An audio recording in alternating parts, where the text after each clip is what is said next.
जय हिंद सभी फौजी बंधुओं। आज आपके लिए बड़ा ही खुशखबरी आया है। हाँ मित्रों, जिसका कि हम पिछले 5 वर्षों से इंतजार कर रहे थे, वो आरओपी 3।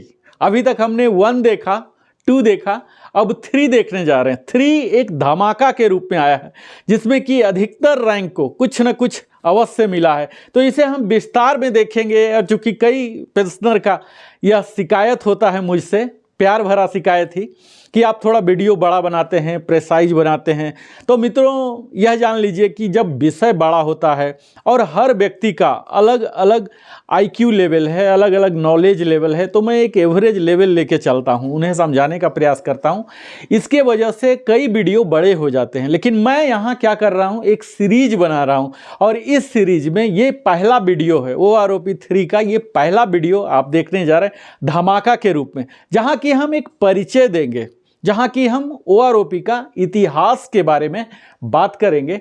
यहां आप देखेंगे कि OROP क्यों आखिर धमाका के रूप में आया है। यहां आप देखेंगे OROP के सारे वो फीचर्स, इनके ब्रीफ हिस्ट्री भी मैं बताऊंगा कि 1 रैंक 1 पेमेंट का क्या इतिहास रहा है। उसमें OROP 1 है, OROP 2 है और 3 है। ये तीनों में क्या सिमिलरिटी है, क्या विभिन्नताएं हैं, ये तमाम बातों पर हम करेंगे चर्चा। इनके माइलस्टोन जो OROP 3 का भी क्या प्रेजेंट स्टेटस है, इनके सारे माइलस्टोन टाइम लाइन के साथ मैं बताने जा रहा हूं। और इनके मुख्य बातें क्या, खास बातें, सेलिएंट फीचर्स क्या हैं OROP 3 के, या क्यों बाकी दोनों से डिफरेंट है। और इनके अंत में मैं बताऊंगा कि क्या बेनिफिट्स हैं। इनके सारे टेबल के एनालिसिस बताने जा रहा हूं। तो ये तो संपूर्ण एक श्रृंखला के रूप में आएगा। आज मैं इस वीडियो में, आज के वीडियो में यह कवर करूंगा, हमारे लिए यह है, हमारे लिए मीन्स सभी फौजी बंधुओं, डिफेंस पेंशनर के लिए और इनके जो परिवार के वीर अर्धांगनी जो हैं उनके लिए है। और इसका जो अप्लीकेबिलिटी डेट हो रहा है यह है 1 जुलाई 2024 से। और सभी के लिए कवर हो रहा, कौन कौन, जो कि पहले 1 जुलाई 2024 से यानी कि 30 जून 2024 तक जो रिटायर हुए हैं, उन सब के लिए यह कवर हो रहा। मैं वीडियो का आगे का हिस्सा कवर करूं इससे पहले मैं सभी से विनम्र निवेदन करता हूं कि अगर आप हमारे चैनल में पहली बार आए हैं तो अवश्य ही लिविंग हैप्पीली को सब्सक्राइब करें, लाइक करें। अगर अच्छा नहीं लगा, बुरा लगा, तो आप डिसलाइक भी कर सकते हैं। कमेंट करें, अपने कुछ बताना है, कुछ पूछना है, कुछ कमियां हैं या कोई समस्या है, समाधान चाहते हैं। आप अपना मोबाइल नंबर भी दे सकते हैं। चूंकि मैं मोबाइल नंबर नहीं दे सकता हूं, इतने कॉल को अटेंड करने का मेरे पास समय की थोड़ी कमी है। आप अपना मोबाइल नंबर दें, मैं उस पर कॉल करके भी आपको बता सकता हूं, समाधान दे सकता हूं। और बेल आइकन अवश्य ही पुश करें, अपने सगे संबंधियों के साथ भी साझा करें। अब मैं आता हूं इस वीडियो का मुख्य हिस्सा, जिसमें मैं कवर करूंगा कि इसका इतिहास क्या है। OROP का 1 रैंक 1 पेंशन हमने देखा कि ये पिछले 30 साल से चला रहा था हम सबों का डिमांड, और फिर जाके 2014 में हमारे डिमांड, जिसके लिए हम कई आंदोलन किए, ये सब सपना के रूप में साकार हुआ। तो मैं उन 30 इयर्स की बात नहीं कर रहा हूं, मैं इतिहास को बड़ा ही संक्षिप्त रूप में कवर करूंगा। जहां की OROP 1 को मैं कवर करूंगा, इसके सर्कुलर जो हुए थे 555 हुए थे। यह इशू हुआ था जो सर्कुलर PCDA प्रयागराज के द्वारा 4 फरवरी 2016 को, और इसकी अप्लीकेबिलिटी थी 1 जुलाई 2014 से। और इसके एरियर जो मिले थे 4 किस्त में मिले थे, और जो फैमिली पेंशनर थे, ये जो अवार्डी थे, उन्हें सिंगल किस्त में मिला था। अब हम आते हैं OROP 2 में। OROP 2 का जो PCDA प्रयागराज का सर्कुलर नंबर था 666 था। यह इशू किया गया था 20 जनवरी 2023 को, और इसकी एप्लीकेबिलिटी थी ठीक 5 साल बाद, यानी कि 1 जुलाई 2029 से। इसके भी एरियर 4 किस्तों में दी गई थी, और जो फैमिली पेंशनर थे, अवार्डी थे, इन लोगों को सिंगल लमसम पेमेंट किया गया था। अब मैं आता हूं OROP 3 के माइलस्टोन पर कि क्या क्या अभी तक हो गए, क्या अब आगे होंगे। इसके प्रथम माइलस्टोन होते हैं कि अप्रूवल OROP 3 को सैद्धांतिक रूप से इन प्रिंसिपल अप्रूवल मिला कैबिनेट से, गवर्नमेंट ऑफ इंडिया से। नेक्स्ट माइलस्टोन है OROP 3 का नोटिफिकेशन किया गया 10 जुलाई 2024 को ministry of defence letter number सो के द्वारा। अगला आता है कंकरेंस लिया गया मिनिस्ट्री ऑफ डिफेंस MOD के अंदर ही उनके फाइनेंस डिवीजन जो हैं, यानी कि इस OROP 3 के बाद कितने बर्डन आ रहे हैं इस चीज़ का आकलन करने के लिए कंकरेंस मिल गया, मंत्रणा मिल गया फाइनेंस डिवीजन डिफेंस मिनिस्ट्री के द्वारा 12 अगस्त 2024 को। अगला पॉलिसी लेटर, जिस पर ही आधारित पॉलिसी लेटर एक अहम हिस्सा होता है किसी भी सर्कुलर का पेंशन के लिए, जो कि डिफेंस के लिए लागू होता है। Department of ex serviceman welfare department जो MOD में ही है, जिसे हम DSW कहते हैं, इन्होंने लेटर जारी किया, पेंशन पॉलिसी लेटर 4 सितंबर 2024 को, और इसी के आधार पर अब आगे की कार्रवाई होनी है। अगला कार्रवाई जो आती है ये PCDA प्रयागराज के द्वारा सर्कुलर जारी किया जाएगा। जैसा कि अभी तक आपने देखा कि 555 था OROP 1 का, OROP 2 का 666 था, तो हम उम्मीद कर सकते हैं, अनुमान लगा सकते हैं कि शायद 777 इसका सर्कुलर नंबर रखा जाए, और यह बहुत ही जल्दी आएगा। और यह जब आ जाएगा सर्कुलर तथाकथित 777, तब एरियर की पेमेंट, एरियर यानी कि 1 जुलाई से जुलाई महीने का, अगस्त महीने का, और अगर सितंबर में सर्कुलर जारी हो जाता है और अगर हमारे सिस्टम ने बड़ा ही प्रॉम्प्टली काम किया तो शायद दिवाली धमाका के रूप में भी यह हो सकता है कि दिवाली से पहले, यानी कि सितंबर के पेंशन के साथ या अधिकतम अक्टूबर के पेंशन के साथ भी विथ एरियर मात्र 3 महीने का होगा। क्योंकि पहले क्या होता था, गवर्नमेंट पर भी बहुत ज़्यादा बर्डन हो जाते थे, 3 किस्तों में देना पड़ता था। अब चूंकि एरियर बहुत ही छोटे से अमाउंट होंगे, 2 या 3 महीने के होंगे, बहुत ही छोटा किस्त, लेकिन ये हम लोग को फायदा होगा कि तुरंत ही लागू हो जाएगा और तुरंत ही मिलना शुरू हो जाएगा। तो यह हम कह सकते हैं कि OROP 3 अभी तक का सबसे शीघ्रतम है। और आगे जब सर्कुलर जारी हो जाएगा, सर्कुलर का कॉपी स्पर्श के बाद स्वयं PCDA के अंदर ही है, स्पर्श के पास भी जाएगा, और जो बाकी सब हैं CPPC PDA जो अभी भी एग्जिस्टेंस में है 5% 2%, इनके पास भी जाएगा। फिर ये धड़ाधड़ एरियर पेमेंट और रिवाइज रेट से पेमेंट करना शुरू कर देंगे। अगला आता है हमारा क्या मुख्य बातें हैं, क्या खास बातें हैं इस OROP 3 की। तो इसमें आप देखेंगे कि यह एक 5 साल पर, जैसा कि OROP 1 में ही कहा गया था, हर 5 साल पर यह रिवीजन किया जाएगा। किनके लिए? डिफेंस पेंशनर के और उनके फैमिली पेंशनर के। इसको फ्लॉलेस बनाया गया है, किसी भी तरह का डिले ना हो, इसे फास्टेन करने के लिए नंबर ऑफ टेबल्स बनाए गए हैं ताकि PDA पर कम से कम बोझ आए। हर कुछ सर्कुलर में ही डाल दिया गया है, इस पॉलिसी लेटर में ही डाला गया। आपको देखकर बड़ा ही आश्चर्य होगा कि हमारे OROP 2 में भी 121 टेबल थे, यहाँ भी 121 टेबल हैं, वहाँ भी लगभग 250 पेजेज थे, यहाँ 265 पेजेज है। यानी कि फुल्ली एलोबरेट हर कैटेगरी के लिए बिल्कुल ही डिटेल में टेबल दिया गया है कि अगला क्या होगा।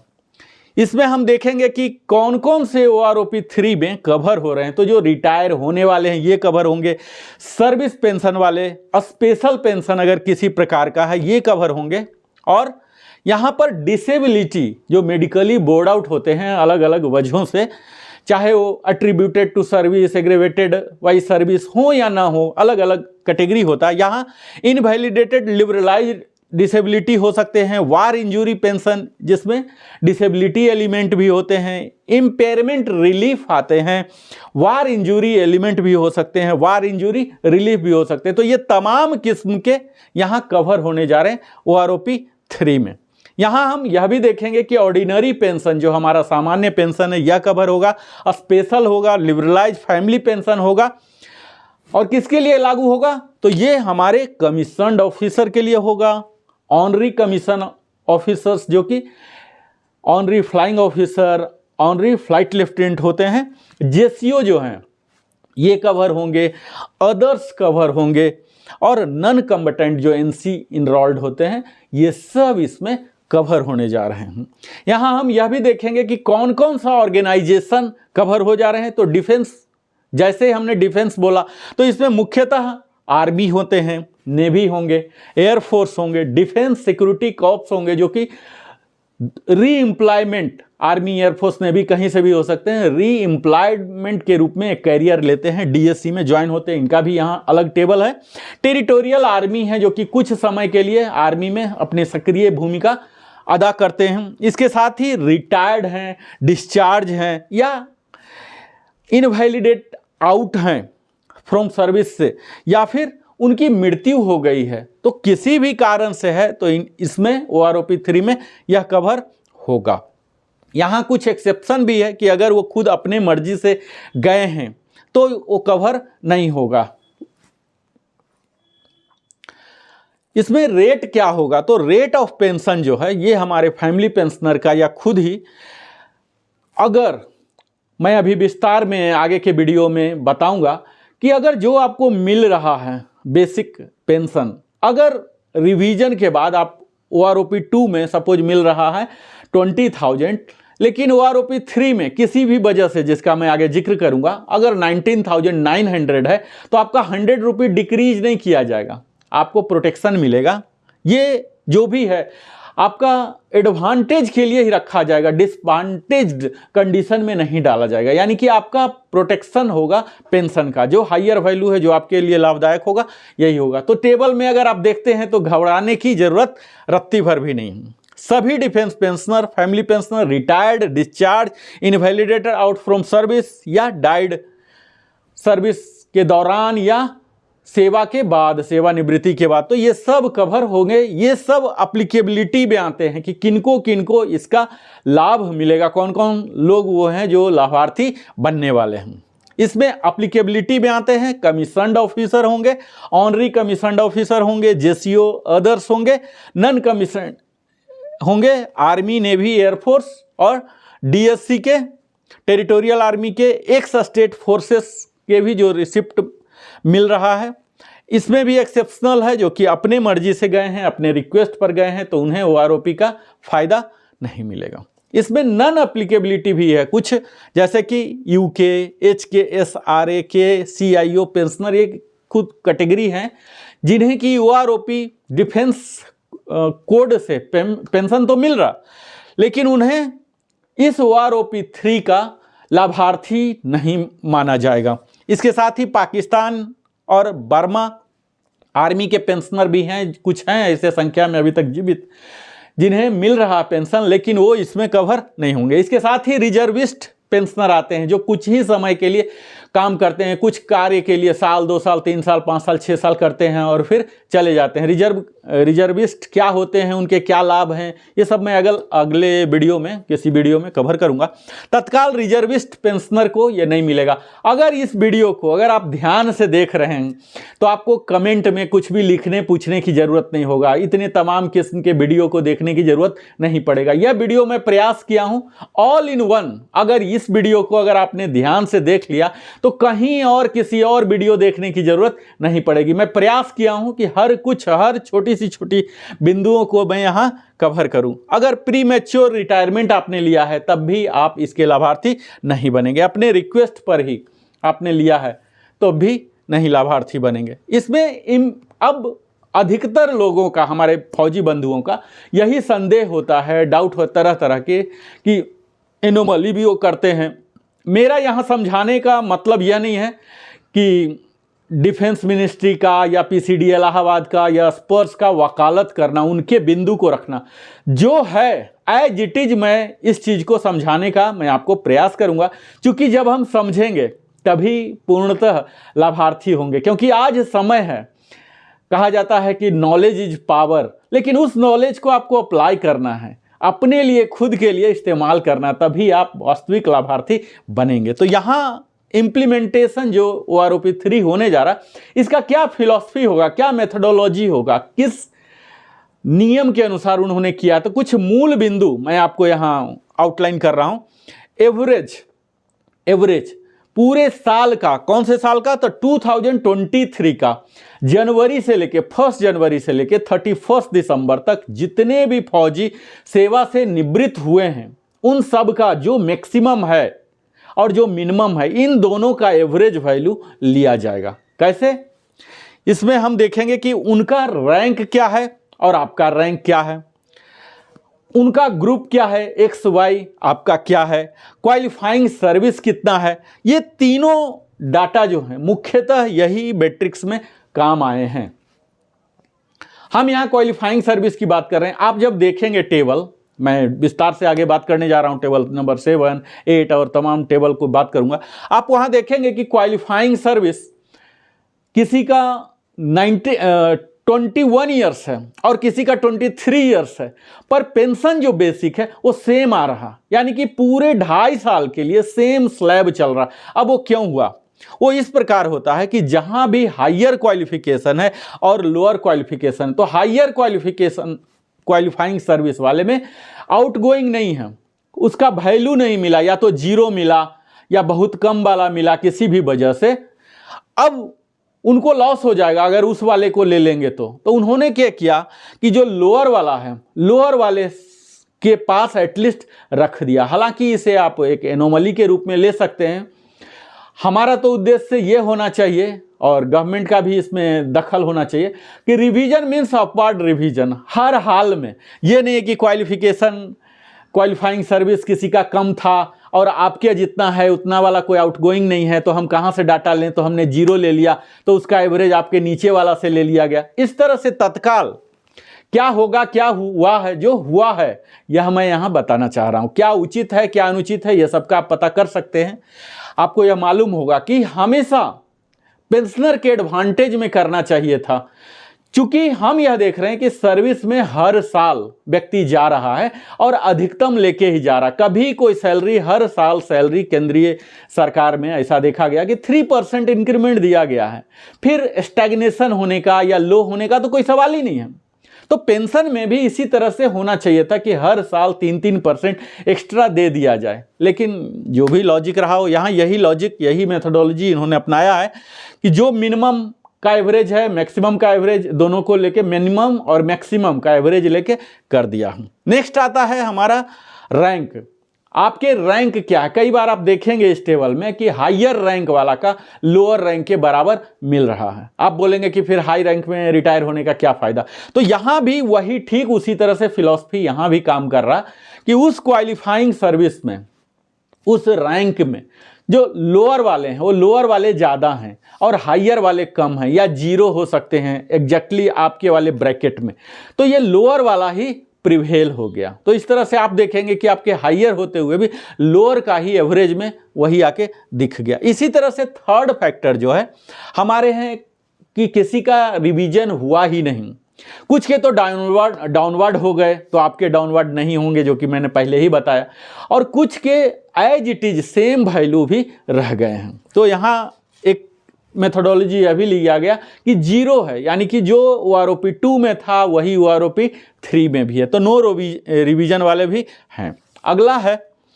हमारे यहाँ हम देखेंगे कि OROP 2 में कई ढेर सारी बातें कही गई थी पूरे विस्तार में, उससे भी ज़्यादा बातें OROP 1 में किया गया था। OROP 3 उस मामले में जो जनरल सी बातें होती हैं, इसमें थोड़ा प्रिसाइजली किया गया और रेफर कर दिया गया कि जो भी OROP 2 में थे सारे मेथोडोलॉजी वही सब यहाँ भी लागू होंगे। यहाँ विस्तार में बताने की ज़रूरत नहीं है, और जिनका भी कुछ अफेक्ट हो रहा है तो OROP 2 को रेफर कर लें, उसके सर्कुलर को, वहीं से सब जहां चेंजेज नहीं है उसे यहां रिपीट करके फिर से मोटा नहीं किया गया, क्योंकि एज इट इज यहां 265 पेजेस के हो गए हैं। तो शायद यही उनका मेथोडोलॉजी रहा है। आप सब आज हमारे साथ देखें कि कैसे धमाका OROP 3 का हुआ है, और अगर आपने अभी तक वीडियो देखा तो निश्चित ही है कि आप डिफेंस पेंशनर हैं, फौजी हैं, और मैं निरंतर डिफेंस पेंशनर के लिए, चाहे उनके पेंशन से रिलेटेड हो, ECHS से हो, CSD से हो, या उनके किसी भी खास एडवांटेज के लिए कोई अगर वेलफेयर पॉइंट्स आए हैं तो इन सबों को मैं कवर करते रहा हूं। अगर हमारे चैनल में अगर आप पहली बार आए हैं तो विनम्र निवेदन है कि आप अवश्य ही सब्सक्राइब करें।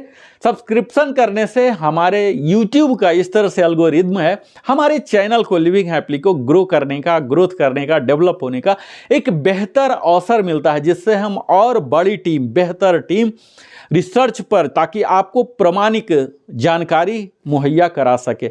आप हमारे चैनल को सब्सक्राइब करें और बेल आइकन अवश्य ही पुश कर दें, ताकि आपको जो भी मैं वीडियो अपलोड कर रहा हूं आपको नोटिफिकेशन मिले। हम आगे के वीडियो में इसी धमाका के ही सीरीज में हम कवर करने जा रहे हैं किस तरह से टेबल का एनालिसिस मैं करूंगा, एक एक टेबल का, खासकर जो हमारे अदर्स कैटेगरी के हैं, जो बिलो ऑफिसर्स रैंक के हैं, जिसमें कि मेजॉरिटी आप कह सकते हैं 75 to 80% हमारे फौजी बंधु इसी में कवर होते हैं। तो उस टेबल नंबर 7 का एनालिसिस करूंगा, उसके बेनिफिट्स को करूंगा, सारे टेबल के एनालिसिस मैं करने जा रहा हूं। बहुत बहुत धन्यवाद, हमारे साथ आप बने रहे, जीवन का बहुमूल्य समय दिए। जय हिंद और वंदे मातरम। फिर मिलता हूं अगले वीडियो में और भी इसी का आगे का वीडियो लेके।